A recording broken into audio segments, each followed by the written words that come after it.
So, starting off here, your hometown, the place where you were born, the place where you were raised, they got their first Super Bowl in your lifetime, second Super Bowl in franchise history. How does that make you feel when they raise up the Lombardi Trophy? Not only was it bonkers and unbelievable, I also had the fortune of being there. I was in Miami for the Super Bowl. I got to hold the Vince Lombardi Trophy. It was... it's still the time of my life. It's funny because people say to me a lot, I've been mayor for 10 months, and they're like, oh, you kind of got a bad draw, everything going on in the world, and I'm still like, I got a Super Bowl, man. I got a Super Bowl in my first, 7 months or 8, so, I can't complain. No, it is something I prayed for as a kid, dreamed of, and a feeling unlike any other. And it can't be a coincidence, right?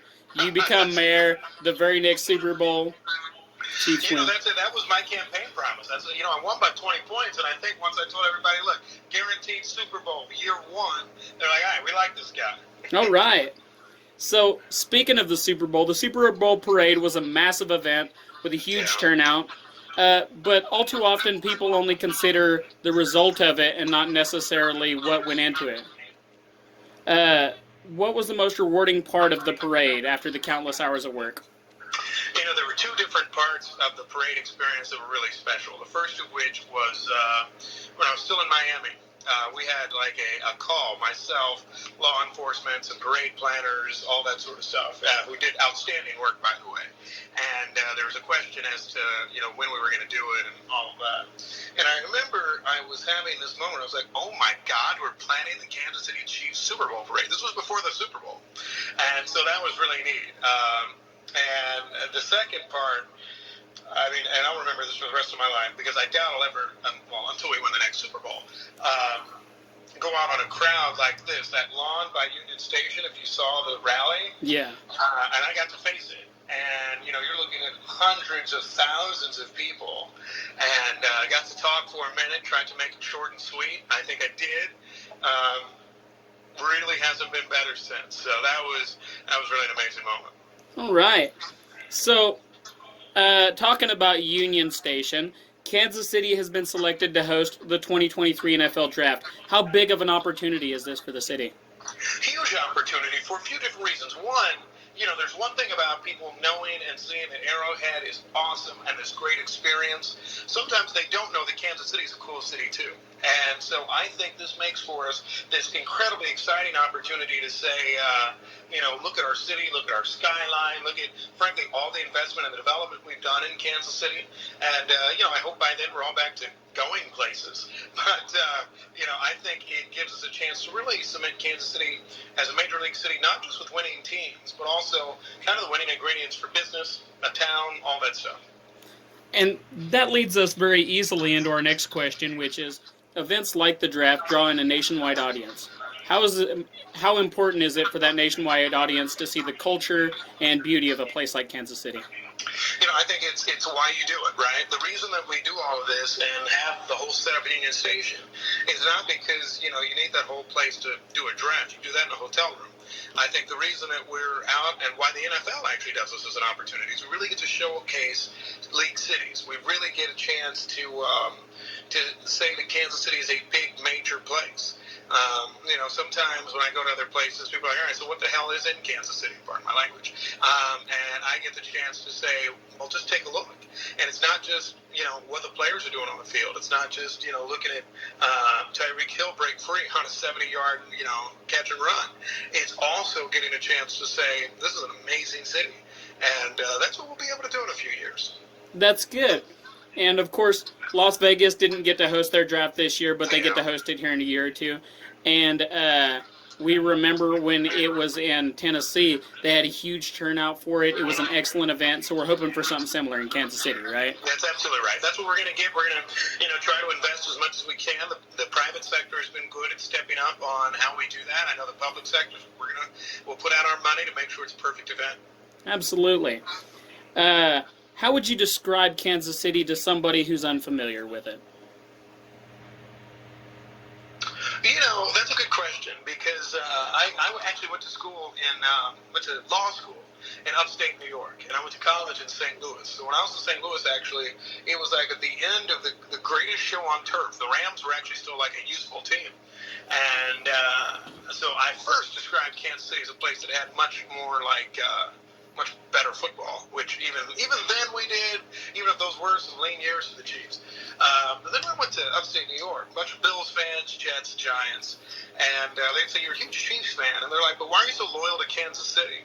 And I'm like, well, yeah, we're more than just a team. This is a town of hardworking people, good folks, amazing cultural opportunities. When I look outside City Hall, I can see Union Station, I see the Power and Light District, I see Sprint Center, the Kaufman Performing Arts Center. I mean, it's really got this great set of ingredients for everything you want. And, what I've always said is, I've rarely ever been wanting in Kansas City for like something more different. I take trips. It's important to go see the world. But at the same time, I get all this cool stuff without the hassle of living in a New York or a Houston or, some of these other places just have so many people. Los Angeles, it's just almost unbearable. And I've really liked it. So what you're saying is it's a big city with a small town feel. That's right. That's exactly right. So now we're to the get to know you portion of the interview. And this first question's already a trap question. Your favorite food? Favorite food? I mean, it's going to be burnt ends. I like my burnt ends. I actually will just resolve it my own way. I like every barbecue place in Kansas City because I'm a politician. But I often get a burnt end sandwich at Gates. It's kind of quick and easy in and out, perfect. You get it for lunch, won't put you to sleep. Whereas if I'm having more time, like a tailgate, I'll go from anywhere. All right. See, that's a good answer, right? Because we all know, like, everybody was going to have a cow if you didn't say barbecue. Right. All right. What's a movie that you hate the fact that you love? Oh, man, you're going to embarrass me and make me look so lame. So, oh, God, should I be actually honest? I really like the movie Love Actually. It's weird.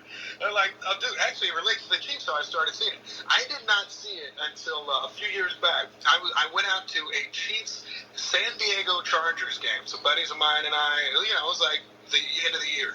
And then I flew across the country to New York afterwards because I was doing New Year's Eve out in New York City. I used to be a lawyer, not in public service, so I had money to do stuff like that. And so I watched the movie. And I was like, this movie is so touching, right? And so actually, I really liked it. I always remember, because actually that Chiefs game, we lost to the Chargers. They ended up making the playoffs or something. Went nowhere. We were also in the playoffs. We went nowhere, but I guess I got a good movie out of it. That wasn't 2013, was it? It was 13. It was 13. That's right, man. They beat backups. It doesn't count. We had our backups in. That's true. That's true. And it was the last-second field goal for the Chargers. Would have won if not for suck-up. Right. All right. So, don't be embarrassed about your movie, all right? So far, we've had The Notebook, we've had Hitch, and my personal one is A Walk to Remember. So. Well, there you go. That's the other one. All right. So, we're not going to ask you your favorite Chiefs player. That'd be too leading. We're going to ask you your favorite non-Chiefs player. And I even saw that question, and I had real trouble coming up with it.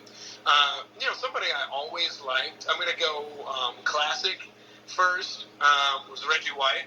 When I first started following football, I thought he was a heck of a player. I thought he was a good man, too. And so, that's one. If I was doing active,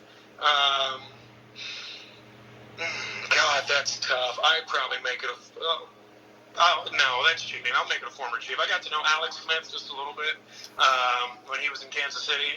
He's a good man then. The adversity he's going through now. And look, I love Patrick Mahomes. I love where we are.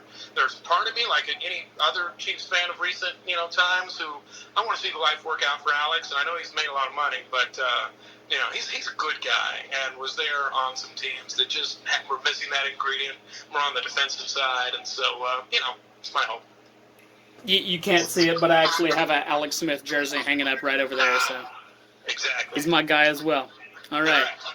Our last one. Oh, go ahead. I'm getting the sports stuff, folks. All right. Yeah. So, for my show and tell, like I'm in third grade or something, a few things that you'll know. Yeah, the Quinton Lucas Sports Journal is still a thing. Yes. And,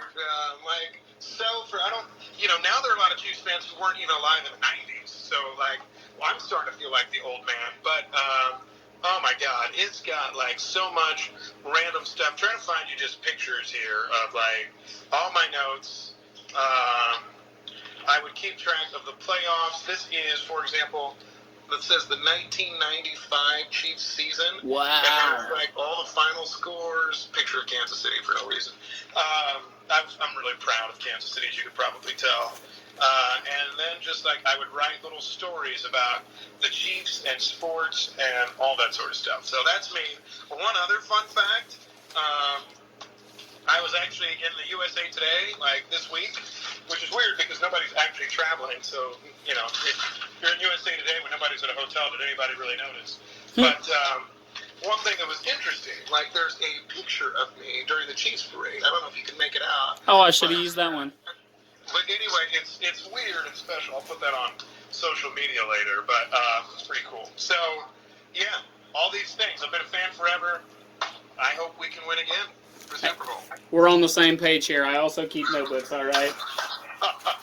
Awesome. Well, all right. It was excellent talking to you, everybody. Mayor Quinton Lucas, Mayor and Chiefs superfan. Thank you for being on with us. Hey, man, take care. Go Chiefs. I hope we get a season this year. And, hey, everybody, stay safe, stay well, and go Chiefs. Heck yeah.